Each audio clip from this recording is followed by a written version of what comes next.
governments around the world use a wide variety of different policy approaches to try and support agricultural production and productivity. Today we're going to talk about a few examples of the sorts of approaches that governments use in these policies. First of all, we'll talk about subsidised crop insurance.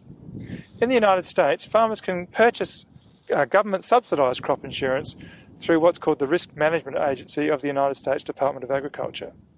So this insures them against crop losses due to natural disasters or natural events, but it also covers them for revenue losses due to low commodity prices or commodity price declines.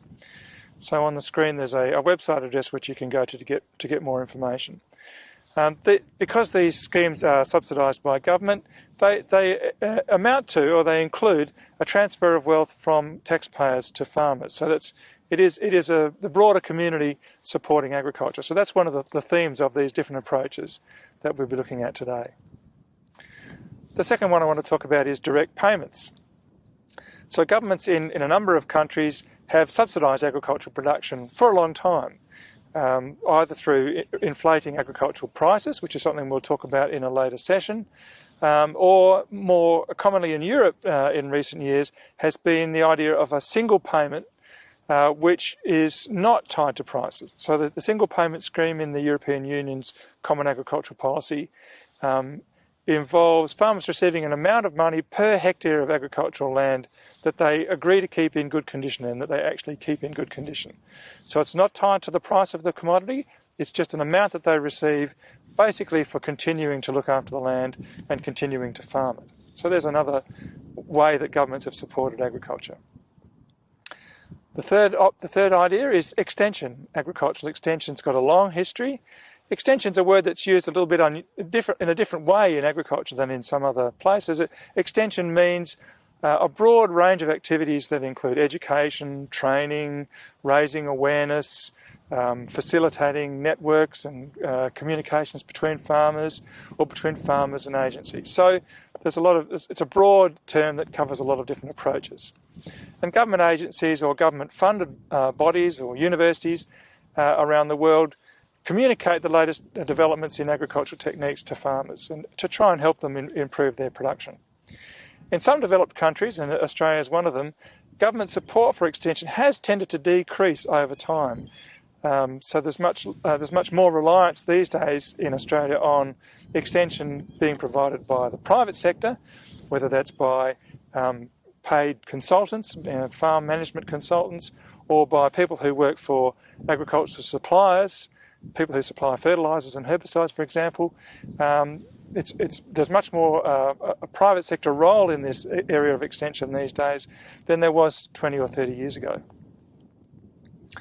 The next way that governments try to support agricultural production is through research and development. So agricultural R&D also has a long history, and there's lots of evidence that R&D plays makes an enormous contribution to agricultural productivity. So national and state agricultural agencies are part of this, universities and other types of research organisations. So in Australia we have the CSIRO, which is an Australian government funded national research organisation that doesn't just do agricultural research, it does a whole range of things, but they've been a prominent player in agricultural research. The US Department of Agriculture has the Agricultural Research Service, which plays also an important similar role, and there's state research as well.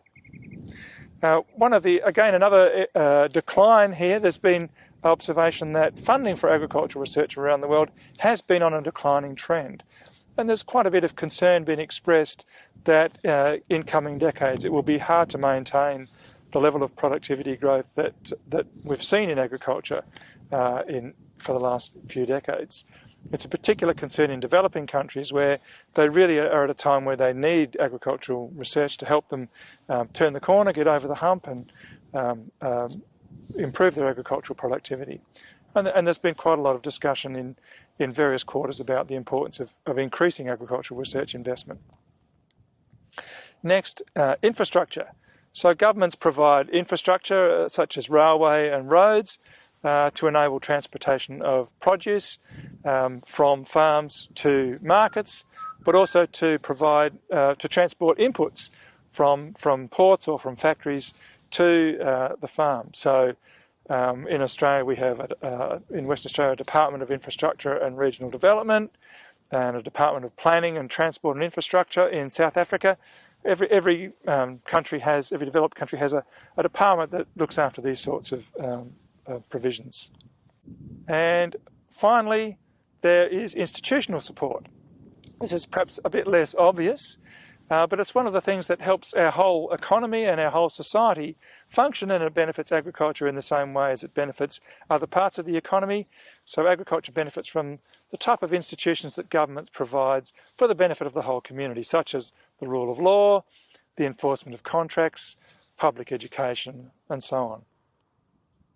So, in summary, there are many different types of policies that directly or indirectly support agricultural production, and we've looked at a few of them. We've looked at subsidised crop production, direct payments, extension, research and development, infrastructure, and institutional support.